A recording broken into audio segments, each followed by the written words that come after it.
Oh. Tutuwa po si Russell sa washing. Ano? Russell, first time maglaba gamit ang washing machine, nagtaka at namangha. Hello mga kababayan, isang mapagpalang araw at gabi, saang sulok man kayo ng mundo naroon, naway nasa mabuti kayong kalagayan. Sa upload ng Tres Marias, washing day nila, at first time din ni Russell maglaba gamit ang washing machine. Tinuruan nila Teacher Nida, Nanita at Maylin si Russell kung paano maglaba gamit ang machine. Nagulat siya at nagtaka bakit daw ang bilis maglaba at matuyo ang mga nilalabhan nila. Kaya natuwa ako kay Russell sa reaction niya, at habang tinuturuan siya ni Teacher Nida. Si Maylin na may naglalagay ng tubig sa washing machine, si Nanita na may nagkukusot ng mga underwear nila. Nang napaikot na ang washing machine, natutuwa si Russell sa mga bula, na parang bata na gustong paglaruan ang mga bula na nasa washing machine.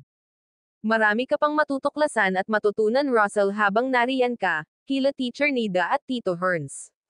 At tumulong na rin sa Russell magkusot, at masaya silang nagtulungan sa kanilang mga gawain, lalo na si Russell napakasaya laging nakangiti kasama ang Tres Marias, hindi na niya namiss gaano ang pamilya niya, nang natuyo na ang kanilang mga nilabahan tulong-tulong din silang nagtutupi ng kanilang mga gamit, maganda ang training ni Teacher Nida, at Tito Herns sa kanilang mga dalaginding, mabait magalang, nagtutulungan sa mga gawaing bahay, at pagbutihin ang pag-aaral ninyo for Marias. Ano Russell? Nagtataka siya. Oo. O, automatic siya na pupunta yan doon.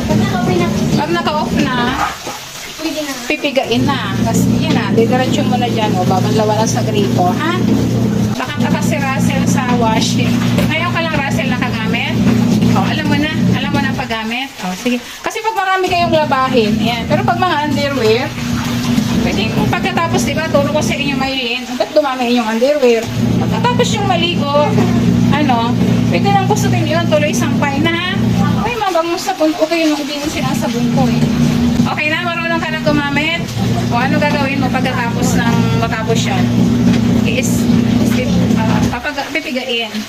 O, kukuhanin mo siya, tapos, ano gagawin? Alam mo yung pigain? O, yung pipigain natin, tapos babanlawan. Pagkabanlaw, lalagyan na ng downy, tapos diretso na siya. Ito. Okay, nakuha mo?